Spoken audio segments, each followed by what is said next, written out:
Residents of Bayard and the surrounding area are invited to the high school this evening to hear about what the next steps would be in finding a way to have a continued grocery store presence in the community. KNEB.TV News starts right now. From your trusted source for news in western Nebraska and eastern Wyoming, this is KNEB.TV News. Presented by Platte Valley Companies, premier provider of financial services. Hello, I'm Ryan Murphy. This is KNEB.TV News, powered by Platte Valley Companies. Thanks for joining me. In our top story, Twin Cities Development is hosting this meeting at 6 p.m. tonight, during which representatives from the University of Nebraska-Lincoln will discuss results of a survey on what the community would like to have going forward once the Bayard grocery store closes on March 5th. They're going to go over those results and show what the data is showing and compare it to some of the other things, other data pieces that they have with like USDA and stuff, and how everything really is matching what that data is showing. The responses they got are pretty much in line with what the statewide stuff is showing. Michelle Coolidge tells KNEB News the team will then present possible business model options, whether it's a cooperative, S-Corp, or another option. She says if the community wants to move forward, the next step would involve a formation of a local committee that would begin laying the legal foundation to make the store happen. Well, the three branches of Nebraska government are coordinating a new effort to examine the state's criminal justice system with the goal of making future reinvestments that would lead to lower crime rates and fewer prison inmates. Governor Pete Ricketts was joined by Chief Justice Mike Heavican, Speaker of the Legislature Mike Hilgers, and Judiciary Committee Chair Steve Lathrop announcing the effort on Friday, which in part would be funded by a U.S. Department of Justice grant. Ricketts said if approved for the grant, state government officials would work with the Crime and Justice Institute that would take a deep dive into criminal justice data. That's the whole key behind all of this, is to look at the data that we have and be able to make decisions based upon that data on what we can do to reduce recidivism rates. If we can reduce recidivism rates, that will reduce the number of people coming into our correction system, and that will also be able to help us with regard to our population. Ricketts says federal officials have given a preliminary indication the state had a good chance of getting the grant for the effort. The results of the 6-month study by the CJI would be used by a task force this year that would make policy recommendations to lawmakers ahead of next year's legislative session. Well, coming up after the break, Bill Boyer's in with your full week forecast. I love that right after this on KNEB.TV News. At Platte Valley Bank, we believe it shouldn't cost you money to access your money. That's why we offer free ATMs anytime, anywhere. Whether you are across town or traveling abroad, there won't be an added expense to access the funds in your Platte Valley Bank account. Free ATMs are just one of the great benefits of banking with us. Stop by to talk to one of our friendly associates to discuss what else Platte Valley Bank has to offer.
This is KNEB.TV weather from the KNEB Storm Center, your trusted source for weather. Clear skies across the area this evening. Winds come down a bit. Still going to stay in that 10 to 15 mile an hour range, so it's not going to be completely calm. And it is going to be windy again tomorrow, very similar to today. Maybe not quite as early of a start in the day in the winds. And then we've got cooler temps on our way as we go through the rest of the week. Windy again by Friday and probably some weekend snow. coming our way, at least some light snow showers, nothing probably too significant. 38 for a high yesterday after a morning low of 22 degrees. Quite a bit milder out there than what we've had over the last several days. Nothing in the rain gauge. We're above normal for the month. We're going to end February above normal. Well, here, as we go back 2 weeks now, this is 2 solid weeks plus another 3 days that you can't see on here of below normal temperatures. But we ended our stretch of below freezing temperatures there at 2 weeks. Some of these temperatures 45, 50 degrees below normal. And then you can see here over the last few days, we're still below normal. Certainly February is going to go down as a very cold month here for us, record territory as well. 40s here in eastern Nebraska. They finally warmed up. 57 in Hayes. That looks fantastic right now.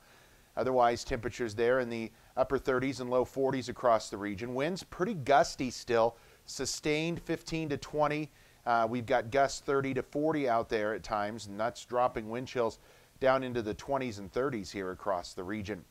On our way on the bus tomorrow, we're going to see mostly sunny skies really out there. Temperatures above freezing when you get on the bus, and we'll be in the 40s on the way home, but it is going to be windy again tomorrow. Unfortunately, that's going to take away from those milder temps. Futurecast tonight is all quiet, mainly clear here across the high plains. Nothing doing out there. A couple of clouds try to sneak in towards sunrise tomorrow. Low temperatures overnight, only going to near freezing or slightly below in a couple of areas.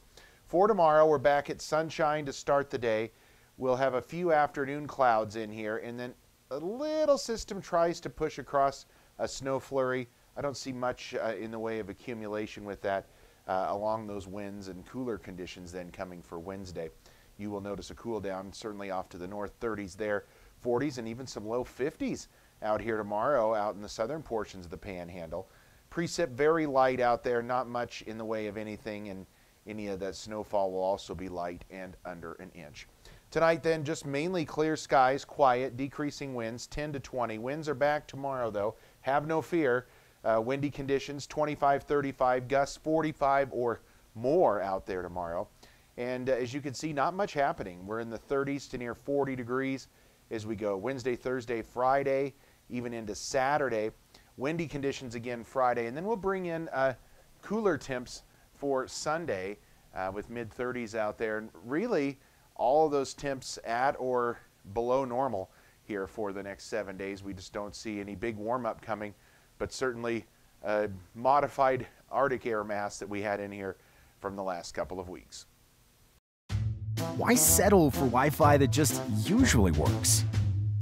Why settle for customer service that's subpar? Why settle for service that's outdated? You don't have to. Settle for more with Allo, the faster, more reliable internet experience that's built for the way you use all your devices. For answers, visit us at allofiber.com/switch today. Allo, settle for more. Many people count on space heaters and electric blankets to help stay warm in the winter. Here are a few safety tips. Space heaters need space all around them. Only buy space heaters that are tested and labeled by a national recognized facility. Before using a space heater or electric blanket, inspect the cord for cracks or warm spots. Finally, turn off electric blankets when not in use. Space heaters and electric blankets can provide needed comfort or can be deadly if not used with care. So use caution this winter season. This message is brought to you by Chimney Rock Public Power District, your touchstone energy partner, the power of human connections.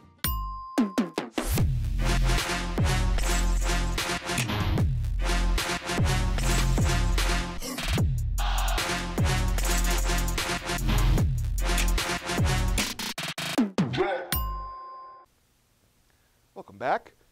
Preliminary finding by the Centers for Disease Control and Prevention suggests that the death of a Nebraska resident was not caused by the coronavirus vaccine that had been administered to him. Dr. Gary Antone, Nebraska's chief medical officer, tells the Omaha World-Herald that a CDC official conveyed that finding to him in recent days. Last week, the Nebraska Department of Health and Human Services said the man died on January 17th, 1 to 2 weeks after he received his first dose of the vaccine. The state health agency said the man was in his 40s and a long-term care facility resident who had several underlying health conditions. Well, USDA continues to seek grant applications for projects to improve housing, community facilities, and community and economic development in rural areas of the state. Subject to the availability of funds, grants will be established through USDA's Rural Community Development Initiative program. Eligible recipients include public bodies, nonprofit organizations, and qualified private for-profit organizations. Grants will be awarded to organizations that will use the USDA funding to provide support to entities develop their capacity to undertake projects that will benefit rural communities.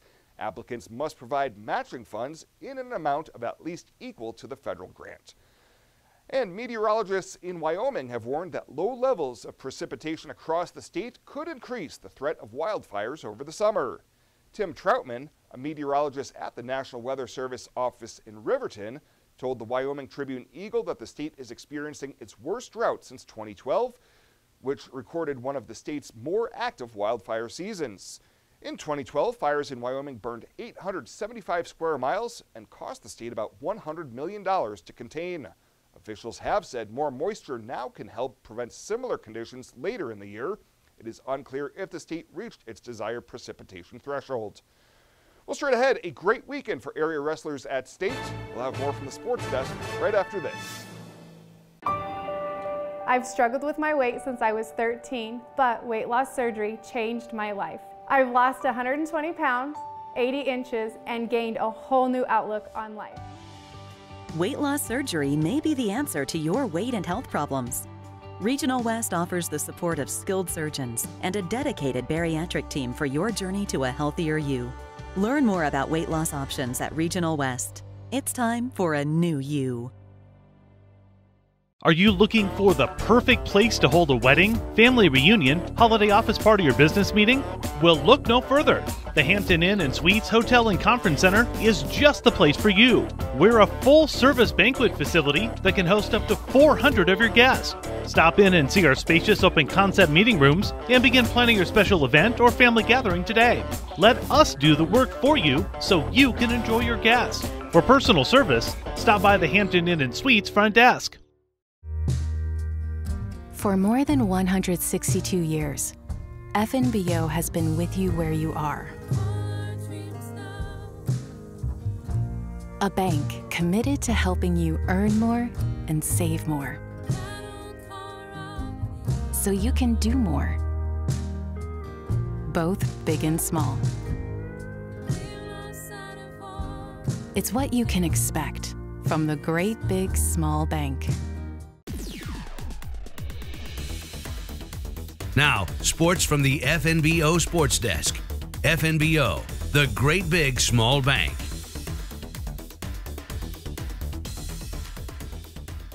What a weekend for state wrestling here in town, at the high school level, and in sports in general. The general theme is team success. First, that's where we're going to start. The Gering High School Bulldogs are the Class B state champions after earning 7 medals in Omaha. The team returned home yesterday for a quick rally at the high school, where Chris Cottrell caught up with head coach Jared Berger. It's big. I mean, it's been 20-some years since we've had a state championship team. Gering has struggled in the last few years. We've gotten better each year. With the kids that we've had, and we knew this was a goal. We knew this was something that we could do. Just going out and achieving it has been amazing. But I'm born and bred Gering Bulldog my whole life, so it's even extra special for me. I never won a team title when I was in high school, so to win one as a coach is pretty special. With no individual state titles, it was a complete team effort. 2 seconds, 2 thirds, 2 fifth places, and 1 wrestler in 6th. Berger could not have been prouder. Yeah, I mean, it speaks very highly of their character. They're all high character young men. We had 2 defending state champs. One's a 2-time state champ going for his 3rd. They get beat out in the semis, and their goals are ended right there. And so for them to step back up and win the next matches and score those points. Without those points, we don't win this title. And so it's pretty amazing. It speaks really highly of those guys. I'm super proud. The way that we reacted. After a loss, it's tough to come back, especially in high school. They could have just folded in the towel and got 6th place and went home, but they didn't. They stepped up and did what they had to do to win the title.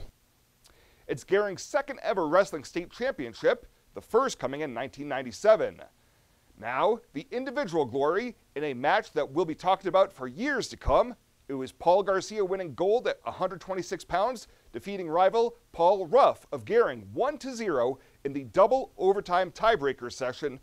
It was the 4th state title in Garcia's magnificent career.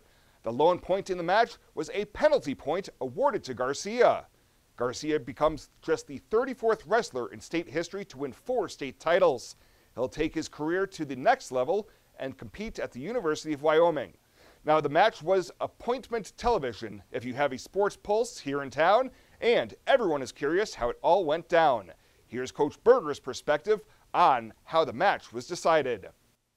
Yeah, so we had a caution earlier in the match, so 3 cautions at the point. We had a caution early in the match for kind of not covering the elbow, and then Paul was down. His knees weren't, they were over the line, and usually your knees have to be behind the line, and your hands have to be in front of the line. And they cautioned him there. He tried to explain it to him, but of course Paul's deaf, so didn't really get the explanation to Paul. Paul didn't understand what was going on. Probably could have been handled a little bit different, or better. In my part too, as a coach, maybe we should have stopped the match and have him explain it better. We told the ref he can't talk through a mask because he can't see your lips moving. He has no idea you're talking. But it was a tough one. I mean, those are 2 good guys, and I wish it would have, I wish it wouldn't have ended the way it ended. I wish they could have ended it, whether one of them scored a point or not. Giving someone a point and having the ref decide the match, I don't think it's not the best way to end that type of, especially that type of match. Those 2 are good wrestlers. So it was a tough one. It's a tough pill to swallow, and something that it's going to take a long time to get over. Again, this one will be talked about for a long time to come. And congratulations once again to Paul Garcia on his 4th straight state championship. Just the 2nd ever from Scottsbluff High to pull off the feat. And congratulations to Gering High School on the team championship. That is the latest today from the FNBO TV Sports Desk. I'm Ryan Murphy in for Chris Cottrell. We'll have your community calendar right after this. For more than 162 years, FNBO has been with you where you are. A bank committed to helping you earn more and save more, so you can do more, both big and small. It's what you can expect from the great big small bank. Hey y'all, Heather here with Platte Valley Back & Sew. Platte Valley Back & Sew has been a cornerstone in downtown Scottsbluff since 1977. Our family brings over 100 years combined experience in the vacuum and sewing machine industry. We stand behind all of our products with a warranty you can trust and service you can count on. Whether you decide to shop in-store or online at PlatteValleyBackandSew.com, our quality products and customer care shine through. You can buy online, sign up for classes, see a calendar of classes and events, view our newsletter, and stay up to date. Platte Valley Back & Sew, downtown Scottsbluff, and online to serve you. When you call Gering Valley Plumbing and Heating, you will have options. Repair it, rebuild it, or update it. Whether your furnace stops working or your bathtub won't drain, Gering Valley Plumbing and Heating provides the services you need to be comfortable. Weekends, holidays, or late nights, we will be there. With over 30 years of service, our certified technicians and cutting-edge technology can keep your systems running at their peak efficiency. Gering Valley Plumbing and Heating, every time we enter your home, we leave it a better place to live. When it comes to helping local folks with the loans and financial advice they need, we don't horse around. Our only goal is to help you and your family achieve your financial goals with the right loans and savings products. So if you want to bank with people that care about you and your financial needs, stop by or give us a call. First State Bank. We're big on you. Member FDIC. Online at fsbcentral.com. Well, let's take a look what's happening on today's community calendar.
That's a look at today's community calendar, brought to you by First State Bank, honoring those who give back. Nominate your community champion at fsbcentral.com. Fly United Airlines, operated by SkyWest with Western Nebraska Regional Airport. United is dedicated to going the extra mile for you with daily flights to and from Denver, along with a commitment to excellent service. Reserve your flight today, and remember, United miles can be earned and redeemed with your flights. While at the airport, stop and enjoy authentic Italian food at Roma Italian Restaurant. Plus, Hertz Thrifty Car Rental is there for your car rental needs. Make life easier, relax, and get on board with Western Nebraska Regional Airport. At Platte Valley Bank, we offer loans with competitive rates and quick decisions from our experienced lenders. Our team works hard to get to know you and your business. From ag to auto, home loans, and everything in between, we're here to help. Stop by Platte Valley Bank or apply online to find the loan that is right for you today. And finally tonight, in an effort to better communicate with the public, the City of Scottsbluff will be expanding their presence on current social media sites with increased content publishing. Deputy Public Works Director Jordan Diedrich has heard from citizens requesting an increase in efforts to inform citizens. Pushing out information about upcoming events, programs that the city already offers or is going to offer, best practices for, like trash tips or stormwater prevention type things, volunteer opportunities, job openings, city services, and any other information kind of along those lines. City employees from multiple city departments have been included in the initiative to keep citizens and visitors updated on city happenings in a fun and informative way. The content will be featured on the City of Scottsbluff's website and posted on Facebook and LinkedIn. The library, fire, police, and parks department also have social media pages as well. Well, that does it for us this time. Thank you so much for tuning in. Stay safe out there. We'll see you here next time.